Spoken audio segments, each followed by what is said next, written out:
সুদীপ বন্দ্যোপাধ্যায়কে নিয়ে ফের একবার বিস্ফোরক কুণাল ঘোষ। উত্তর কলকাতার তৃণমূল সাংসদ সুদীপ বন্দ্যোপাধ্যায় তার বিরুদ্ধেই আরো একবার ক্ষোভ উগরে দিয়েছেন আজকের সাংবাদিক বৈঠক করে কুণাল ঘোষ। এবং উত্তর কলকাতায় প্রার্থী নিয়ে আপত্তি কুণালের।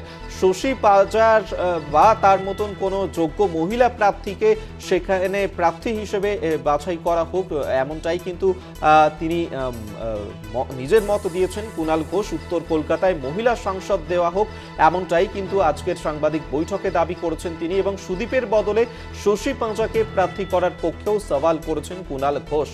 বিগত বেশ কয়েকদিন ধরেই যেভাবে কুণাল ঘোষ এবং উত্তর কলকাতার তৃণমূল সাংসদ সুদীপ বন্দ্যোপাধ্যায়ের যে ঠান্ডা সম্পর্ক তা কিন্তু সামনে এসেছে। কুণাল ঘোষ তিনি ফের একবার এই মন্তব্য করেছেন সুদীপ বন্দ্যোপাধ্যায়কে নিয়ে। আমরা এই নিয়েই কথা বলবো। দেবজ্যোতি ঘোষ তিনি এই মুহূর্তে আমাদের সঙ্গে টেলিফোনে রয়েছেন। দেবজ্যোতি, এই যে সুদীপ বন্দ্যোপাধ্যায় তাকে নিয়ে কুণাল ঘোষ একের পর এক এই মন্তব্য করছেন। আজকে তিনি বলেছেন যে উত্তর কলকাতায় কোনো মহিলাকে সাংসদ করা হোক। এই যে মন্তব্য কুণাল ঘোষের, দল কিভাবে দেখছে এই বিষয়টাকে? দল কতটা গুরুত্ব দিচ্ছে? দেখো, দল কিভাবে দেখছে সেটা কিন্তু এই মুহূর্তে বলা সম্ভব নয়। আরো কয়েকদিন তার জন্য অপেক্ষা করতে হবে, কারণ এই প্রশ্নের জবাব একমাত্র তৃণমূল নেত্রী মমতা বন্দ্যোপাধ্যায় এবং অভিষেক বন্দ্যোপাধ্যায় দিতে পারেন।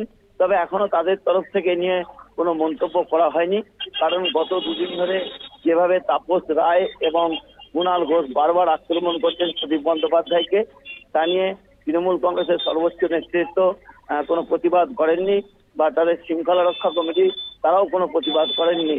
সেই জায়গাতে আছে কিনা তার জানার জন্য আরো কয়েকদিন অপেক্ষা করতে হবে। তবে আজকে কুণাল ঘোষ যেটা বলেছেন যে স্বাধীনতার পর থেকে এই উত্তর কলকাতা কেন্দ্রে কোনোদিন কোনো মহিলা প্রার্থী হননি।